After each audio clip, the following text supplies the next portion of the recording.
Hola a todos, buenos días familia, aquí estamos un día más, una mañana más, siendo fieles, intentando ser fieles cada día al Señor, buscándolo bien temprano, como dice la palabra, que a Él le hallan los que temprano le buscan. Y aquí estamos cada día, cada mañana a las 7 de la mañana, intentando ser fieles a su palabra, a la oración y a tener comunión con Él. Y vamos a leer hoy el versículo 5, nada más un versículo hoy para terminar la semana. El versículo 5 de la primera carta de Juan, capítulo 4, que dice así: ellos son del mundo, por eso hablan del mundo, y el mundo los oye. Para entender bien este versículo, no podemos pasar por alto el contexto. De hecho, ya hemos visto y aprendido en otros devocionales que la primera regla y la más importante a la hora de interpretar un texto de la Biblia es siempre respetar su contexto, es decir, respetar todo lo que rodea a ese versículo a estudiar. Juan dice que ellos son del mundo, por eso hablan del mundo. Pero ¿quiénes son ellos? ¿A quién se está refiriendo aquí Juan? Bueno, para obtener la respuesta solo tienes que leer unos versículos atrás y te vas a dar cuenta que está hablando de los falsos maestros o los falsos profetas.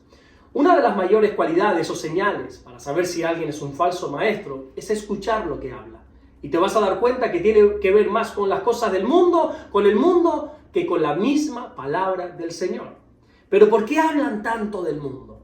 Bueno, porque tenemos que entender que al final nuestra boca es simplemente una mandada, es una empleada de nuestro corazón. La Biblia enseña en el Evangelio de Mateo, capítulo 12, versículo 34, que de la abundancia del corazón habla la boca. Es decir, que uno habla lo que hay en su corazón. Si en tu corazón hay solo cosas del mundo, al final, por más que lo intentes, el único tema de conversación que tú vas a tener son de cosas del mundo. Lo mismo pasa al contrario. Si tú estás lleno de Dios, del Señor, si tu corazón rebosa del Señor, al final vas a derivar cada conversación para terminar hablando de Jesús. Te pongo un ejemplo. Cuando arrestan al Señor Jesucristo, la Biblia enseña que Pedro comenzó a seguirle de lejos al Señor porque tenía miedo de que también a él le arrestaran, le apresaran. Y en un momento dado, alguien le pregunta que si él es uno de los discípulos del Señor, a lo que Pedro dice rotundamente que no. Por segunda vez, alguien también se le vuelve a acercar y le dice que sí, que él forma parte de los discípulos del Señor. Y una segunda vez, una vez más, Pedro lo vuelve a negar. Y la Biblia enseña que Pedro empezó a maldecir, es decir, empezó a hablar mal. Pero alguien le dijo en el Evangelio de Mateo, capítulo 26, versículo 73, que sin duda él era discípulo del Señor, porque aún su manera de hablar le delataba. Mira, nosotros podemos fingir cualquier cosa, pero al final hablaremos lo que abunda en nuestro corazón. Solo hace falta escuchar hablar a alguien 5 minutos nada más para saber qué hay en su corazón. Esas personas que solo hablan de dinero, por ejemplo, de riquezas, de comprar esto o aquello, bueno, pues ya sabes lo que abunda en su corazón. La gente que habla con ira, con rabia, con rencor, con palabras que denotan rabia, es porque en su corazón es lo que hay. Y la gente que solo habla de Jesús, que saquen el tema que saquen delante de él, todo lo va a derivar a una conversación del Señor, es porque en su corazón lo que abunda es el Señor. ¿Cuáles son tus temas de conversación? ¿De qué sueles hablar? De lo que tú hablas es lo que abunda en tu corazón. Oye, esto no quiere decir que si tú hablas, por ejemplo, de dinero, de trabajo, de fútbol o de otras cosas, no quiere decir que el Señor no esté en tu corazón, ojo. Pero de lo que tú más hables es lo que más abunda en tu corazón. Por eso Juan dice que una señal de que alguien es un falso maestro es que lo único que habla son temas del mundo, temas terrenales, que intentan tener una apariencia de cristiano o de cristiana, pero que al final siempre acabarán hablando de las cosas del mundo. Solo hace falta escuchar una pequeña enseñanza de un falso profeta, de un falso maestro, y te darás cuenta que todo lo enfoca en cosas terrenales. Afirman que lo que enseña es en base a lo que dijo el psicólogo tal, el doctor no sé quién, el escritor fulano de tal, pero carecen de enseñanza bíblica, y esto es una señal clara de un falso maestro. Nosotros tenemos que cuidarnos mucho de no escuchar a esta gente. Por eso Juan dice que los falsos maestros hablan del mundo y dice, y es el mundo quien los escucha.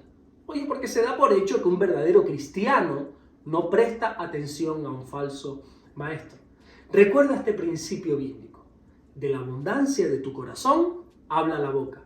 Y una característica básica y elemental de cualquier creyente es su manera de hablar. Es inconcebible un cristiano hablando mal, diciendo palabrotas, diciendo groserías, teniendo conversaciones que no debe. De hecho, la Biblia dice en la primera carta de los Corintios, capítulo 15, versículo 33, que las malas conversaciones pueden corromper las buenas costumbres. Nuestra manera de hablar tiene que ser siempre para edificar y siempre con palabras buenas. Efesios capítulo 4, versículo 29 dice: ninguna palabra corrompida salga de vuestra boca, sino la que sea buena para la necesaria edificación a fin de dar gracia a los oyentes. ¿Sabes qué nos está enseñando, entre otras cuantas cosas, este versículo? Que nuestras palabras tienen el poder de edificar o de destruir. Cuando tú hablas, con tus palabras tienes el poder de edificar a la persona que tienes delante. Tienes el poder de levantar su ánimo, de bendecirle, de darle valor con las palabras que hablas. Pero también tienes el poder de destrozarlo. Con tus palabras puedes hundir por completo la autoestima de alguien. Oye, y no te estoy exagerando para nada. De hecho, la Biblia enseña en Proverbios capítulo 18, versículo 21, que la muerte y la vida están en el poder de la lengua. Con nuestras palabras podemos traer muerte sobre alguien o vida. Así que en este día, proponte que de tu boca solo salgan palabras de edificación. Pero para que eso ocurra, recuerda que tiene que morar abundantemente la palabra de Dios en tu corazón, porque hay un principio bíblico que dice que tu boca solo va a hablar lo que abunda en el corazón. Amén. Proponte estudiar la palabra de Dios, que more abundantemente la palabra de Dios en tu corazón, para que tu boca empiece a hablar y a bendecir a los demás. Amén. Vamos a orar en esta mañana. Señor, gracias por tu palabra. Gracias por un día más, Señor. Gracias porque tu palabra nos enseña incluso a la manera de hablar que tenemos que tener. Gracias por todo lo que estás haciendo. Oramos no solamente por hoy viernes, sino, Señor, por todo el fin de semana que tenemos por delante. Bendícenos y guárdanos, Señor. Que tu bendición nos acompañe en el día de hoy, en el fin de semana, en las actividades que vayamos a tener, en los cultos del domingo. Guárdanos y bendícenos, Señor. Te lo rogamos en el nombre de Jesús. Amén. Que Dios te bendiga no solamente hoy, sino que te bendiga todo el fin de semana a ti y a tu casa. Y nos vemos el lunes, Dios mediante, para seguir estudiando el siguiente devocional. Dios te bendiga.